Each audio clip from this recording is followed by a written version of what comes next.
Peace, Wellness, and Oneness is Omega Sun's Light with an installment here about the Great Mother, the path to higher consciousness, and the reverence of the woman. Yeah, because it's been a topic that has been subverted, been misused, definitely been mischaracterized. And before we go into this, I definitely want to ask the ancestors and the great essence, the consciousness of the great essence, to provide me the skill and the intelligence to put this information in a form where you can totally understand it with clarity and flow with it. You know, these are a lot of opinions of mine mixed with the data that I've collected from good sources whose curriculum and pedagogy were downplayed in order to keep a status quo. Now, when I say that, to clarify, I want you to truly understand that there has been a movement that wanted to usurp power from indigenous people who basically in their systems revered and honored the great mother, the woman, for their contributions, and in no way wanted to put women over men, as you will see later into the presentation.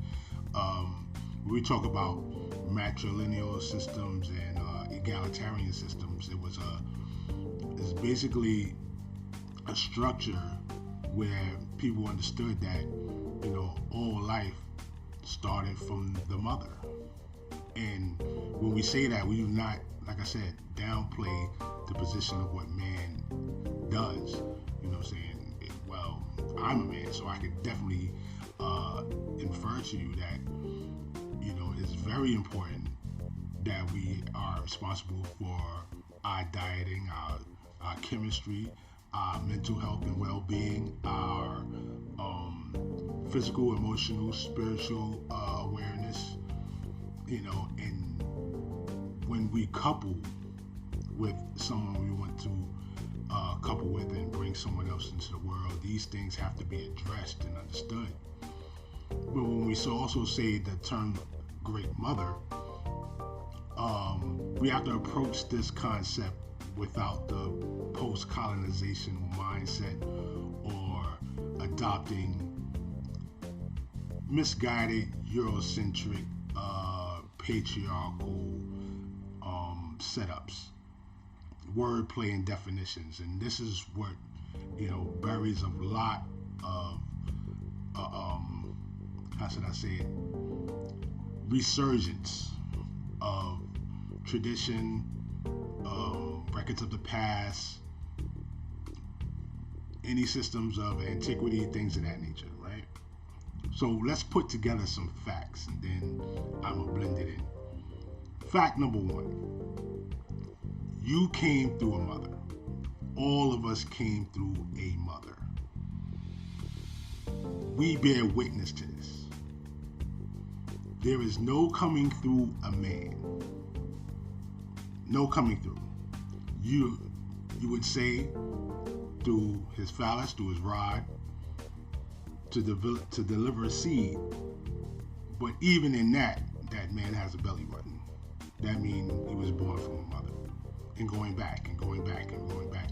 Any story that says there was a man that came from the dust, there was a man that came from a rock, a man that came from outer space, it can't be verified. There's no verifiable evidence. There's no evidence of that. It's myth. And we have to be mature enough to understand that and see how that concept is adopted and played in order to usurp power. And that's a whole nother story. But we definitely must understand the fact that we all come through a woman, bottom line, in the species we're in, right? Fact number two is that in coming through, you don't come through. We do not come through initially as male. That's right. The hormone testosterone doesn't come until later into the development of the fetus. We're talking 5 to 6 weeks is when the full development of the X chromosomes, and then around the 7th week is when the hormone testosterone comes in and the male genitalia starts to form. The body structure starts to change. This is also similar in some bee species where the male would shake and become a female, or the female would shake, actually, that's what it was. The female would shake, vibrate high, and become a male, and bring the royal jelly to the queen in order to start to produce, because there are many in the bee colony that can't produce with the queen at all. They're not allowed. And those are workers and drones. But then there's a selected few that get that ability to do that and are given the honor and produce the royal jelly, as they say, to the queen. Same thing in the ant colonies. Same thing in termite colonies. See where I'm going with this? So the contributions that are given through the birth are very important, and it was revered for a long amount of time. But we're also going to get into the intelligence, the natural instinct and intelligence of what we call women. The first discovery for understanding what modern man was to become.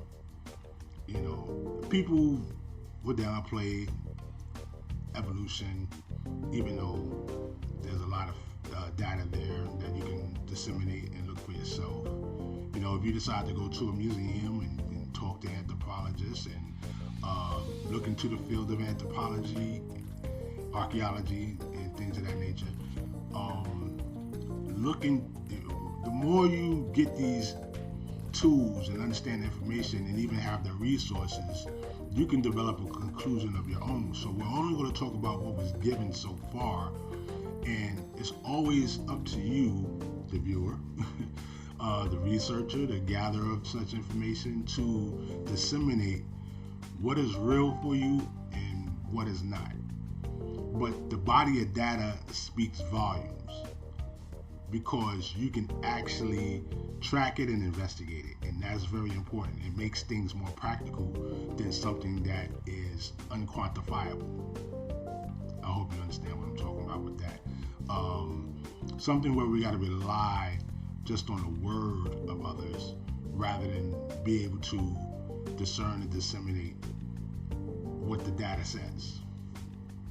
You know, as you see right there, the black woman is the mother of the universe, humanity, and civilization, and we say black in the course of the darker species, the melanated, highly melanated women. She is a living creation of this physical plane.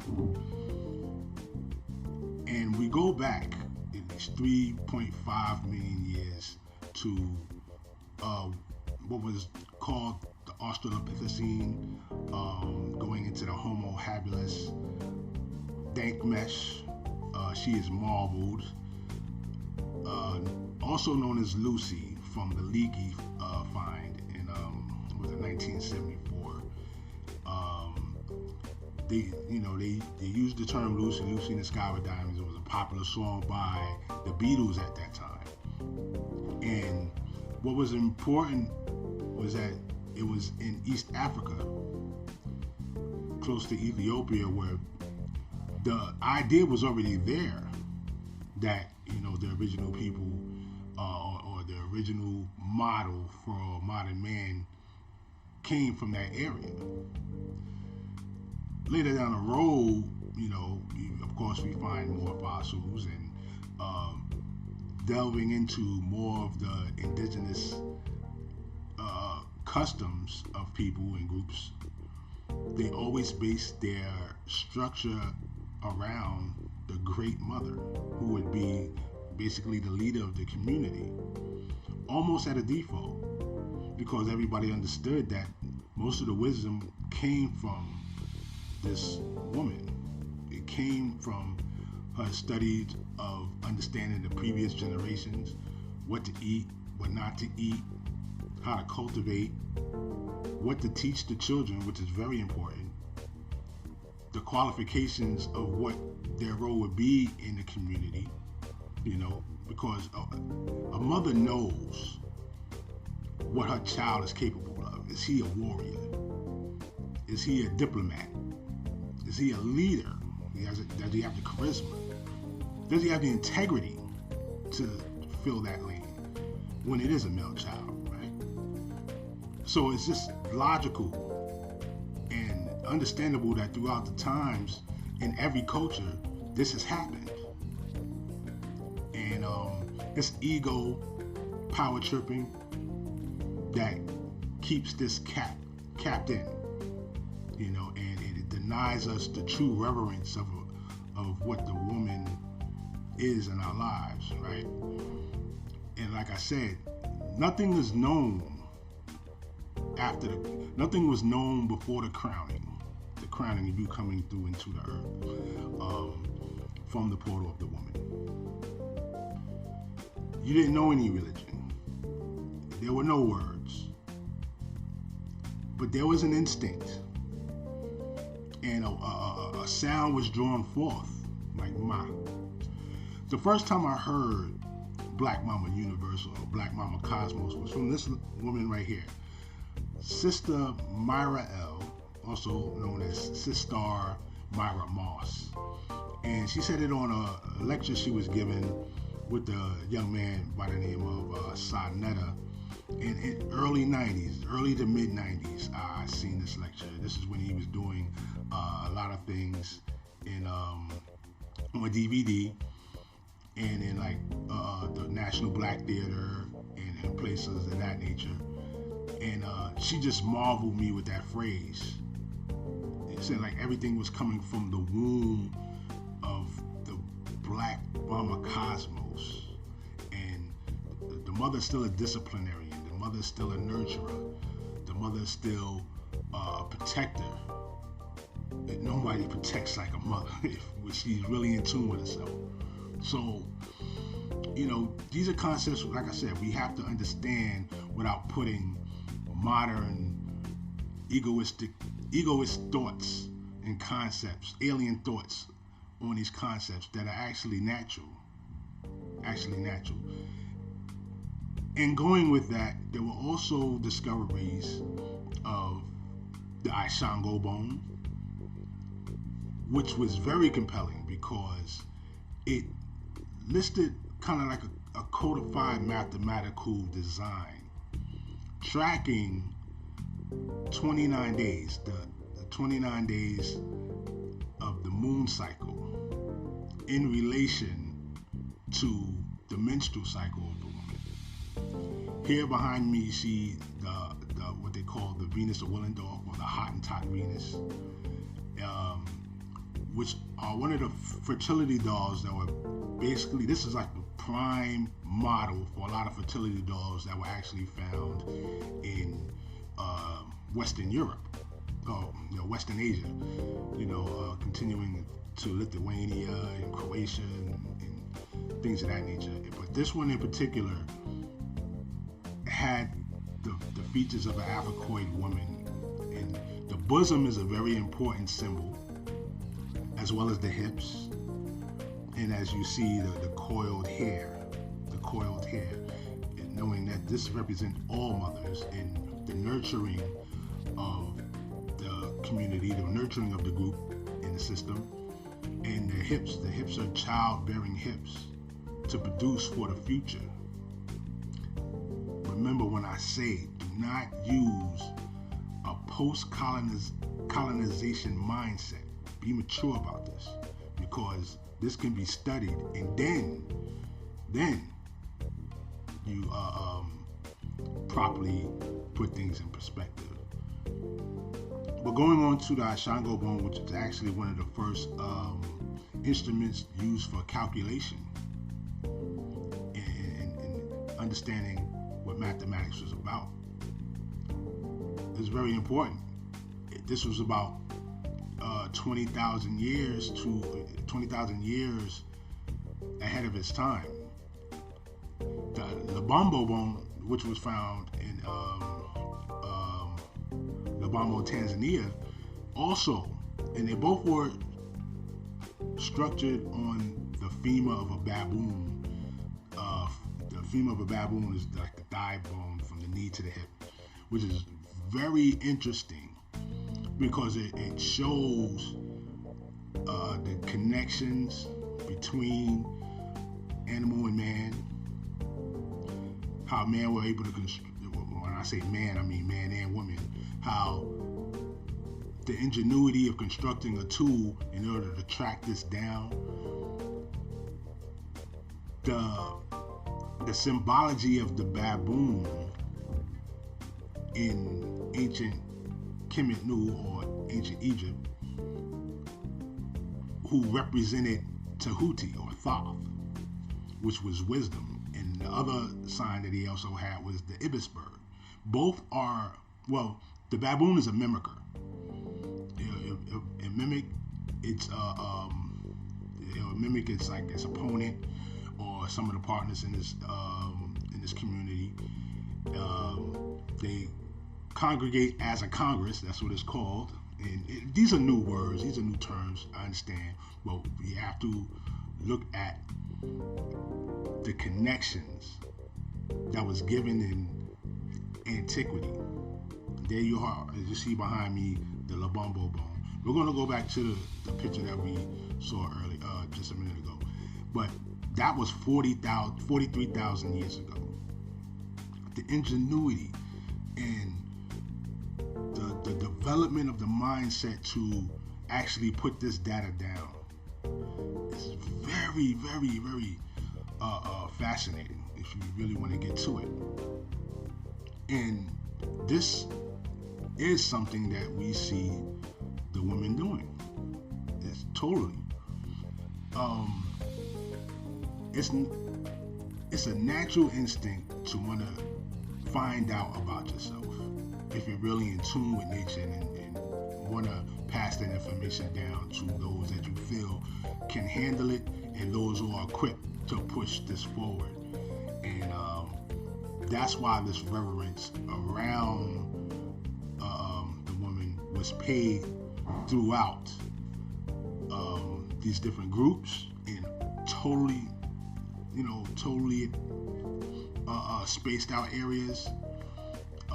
Some people not even knowing about other people, but understanding that logical sense, that all this wealth of information would come from the woman. You understand? And there's also a correlation with snakes as well. Maria Gimbutas basically lays that out. She was a PhD from the University UCLA and also University of Berkeley. She had a lot of her curriculum and a lot of her scholarship downplayed and subverted into art, basically art and mythology more than history, even though a lot of great evidence, physical evidence, was there. She's a great archaeologist. She was in the field in several different excavation sites and still didn't get the look. And that's interesting. It does a disservice with intellectual integrity and not putting this information forward. Like the study of the Lubombo bone and the study of the Ishango bone, you teach that to a young woman. You teach that to a young man, especially a young black man, a young black woman, and you let them know where this instrument of calculation originated from. It instills a sort of pride. It instills an effort of will to want to understand more, and basically, and definitely be comfortable with math. I mean, I think that's important. You know, as I said earlier, that Australia go on 20,000 years, right? But also, when you're born into this reality, you do not get acquainted to religion. Not yet. You don't know words yet. The first religion, the first thing you rely on, the first is Ma. And if you can, you get the comfort of suckling from the breast of mother. This is why the protruding bosom was very important. There's a symbol in ancient Kemet or ancient Egypt, Hathor, happy, protruding breasts, and the head of a cow. Let me say why a cow, right? The head of the cow was domesticated around that time, and they knew and understood that the female cow gave suck to the calf. Natural. In order for the calf to live. They seen the same similarities in the woman to the baby. And that's why in antiquity, the first symbols that you get are, when we'll go back a few slides and a few pictures of the mother with the child in her lap sucking on the breast. This was a solid connection, with solid communication of people understanding what the divine feminine is. And when we say divine, right? Remember, post-colonization mindset, definition of words. Divine is considered something otherworldly, something of pristine nature to those who deem it as such. Something may be pure. Something may be of higher rank than the status that is available right now. But it has to be deemed by the people to be considered divine. It was Africa that the woman rode at the head of an army. And the Zinga, Yah Ashanti way. Harriet Tubman. When you come over here to the States. The Dogon women. What's the other women I found? The Homie women.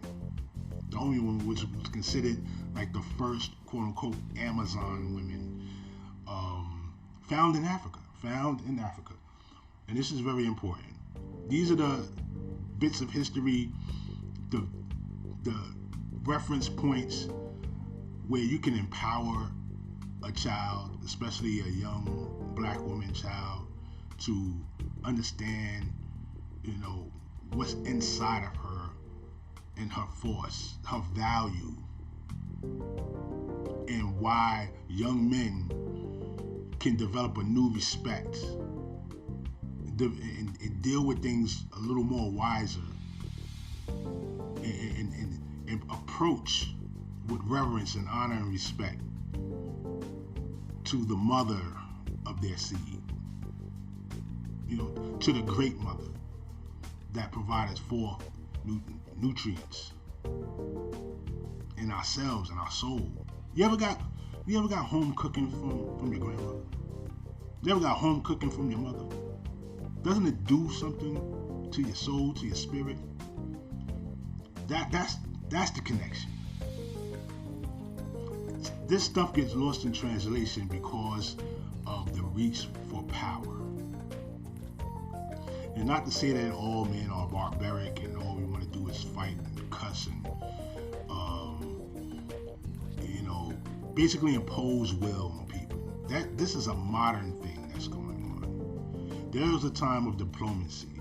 There are times of knowing and understanding that when we protect and provide, we're doing a service for our immediate group and for the world around. There was a synergy with the planet and nature and our understanding of that, which made a lot of indigenous people, wherever they were, to be great, upstanding people and push their culture forward. Here's a scene back here. If you look closely at the arm around in the suit BT.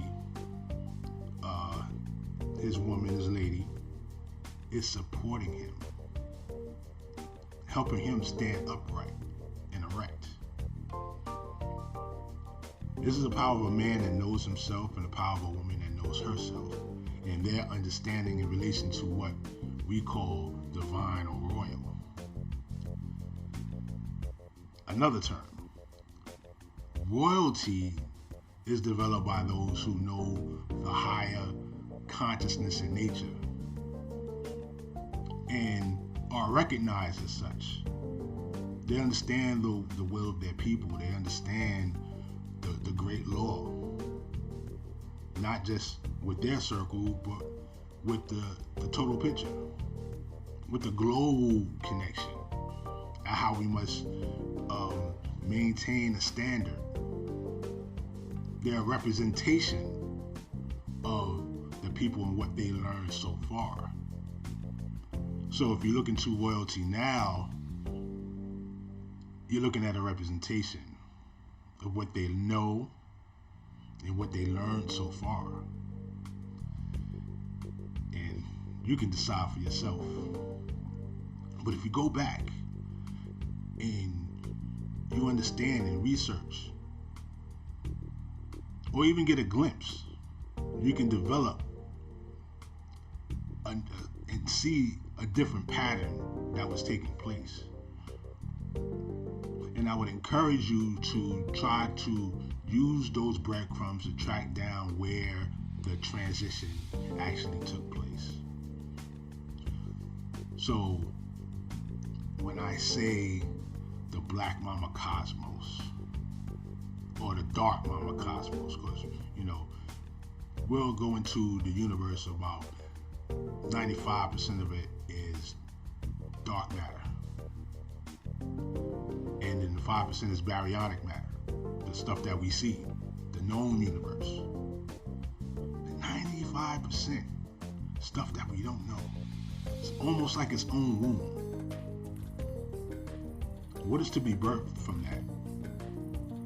The stuff that we know now and the stuff that we may learn moving forward.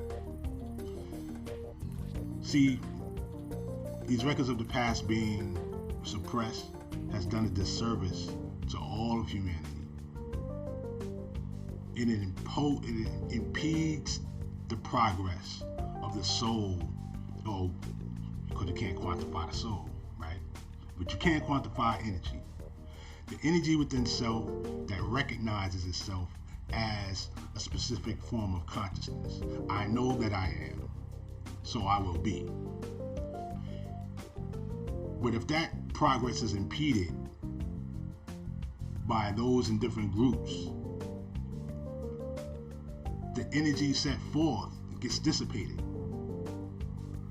So you won't know what you can do, because you fully don't know who you are. Desmond Tutu said, if we are going to see real development in the world, our best investment is in women. Dr. John Henry Clarke said the first one I seen of divinity was my mother. And I asked for nourishment from her breast. I'm paraphrasing. But he knew the steps. Dr. Ben agreed with him. And these are the first developments of understanding the power of women and why there is such a thing as the reverence and the honor of women.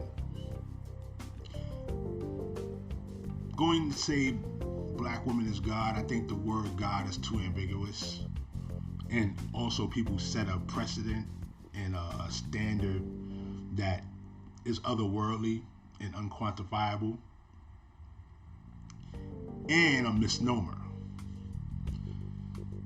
Definitely a misnomer. It basically takes you out of the equation when the original people were so old that they knew, they collected so much information from everything around them that they know the kingdom is in you. The development of the family, very important. As you see right here, the Khoisan, some of the oldest people on the planet, where many of the traits of different people develop from them. Or the Twa people, and being the oldest people as well. It's almost like contemporaneous. It's maybe 1,000 years off.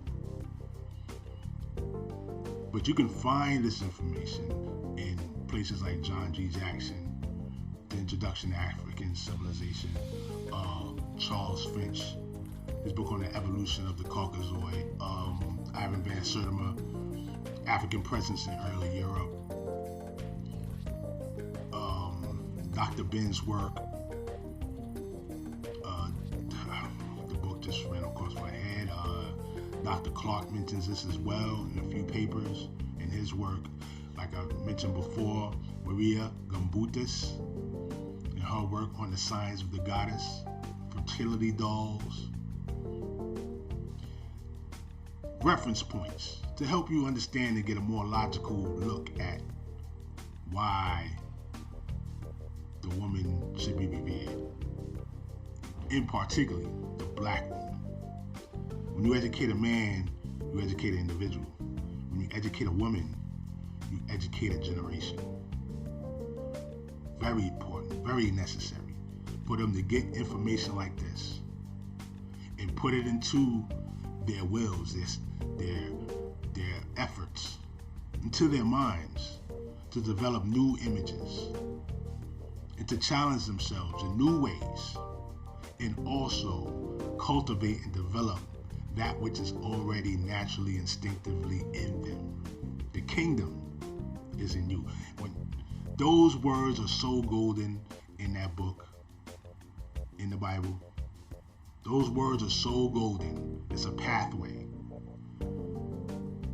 And when you find universal truths wherever they are, you try to collect them as best as possible so you may use them. And that's one of the foundations, because it's heavily used.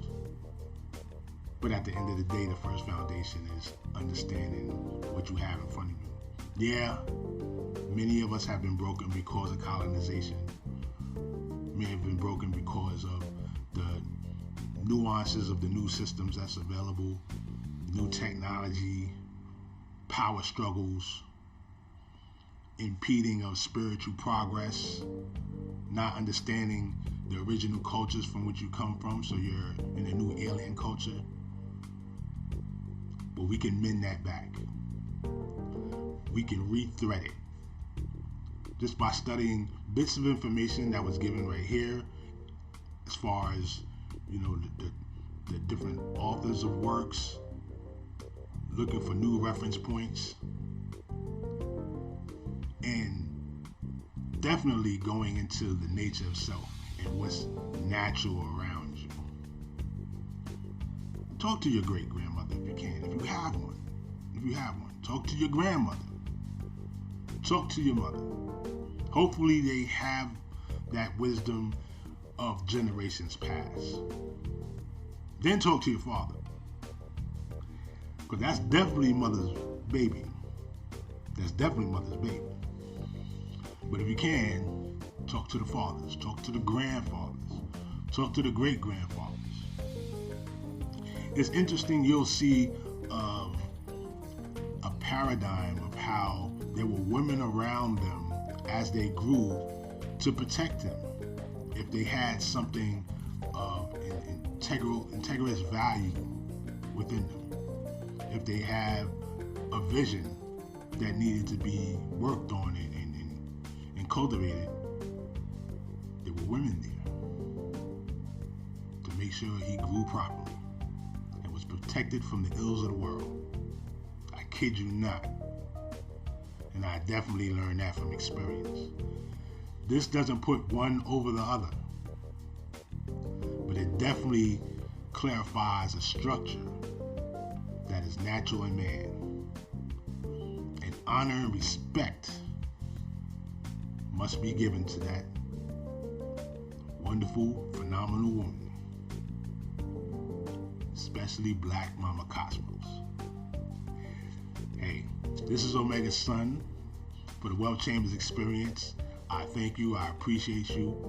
I may be doing a part 2, and I definitely want to go into what a race is about, where it came from, and why this construct must be unraveled. Yeah.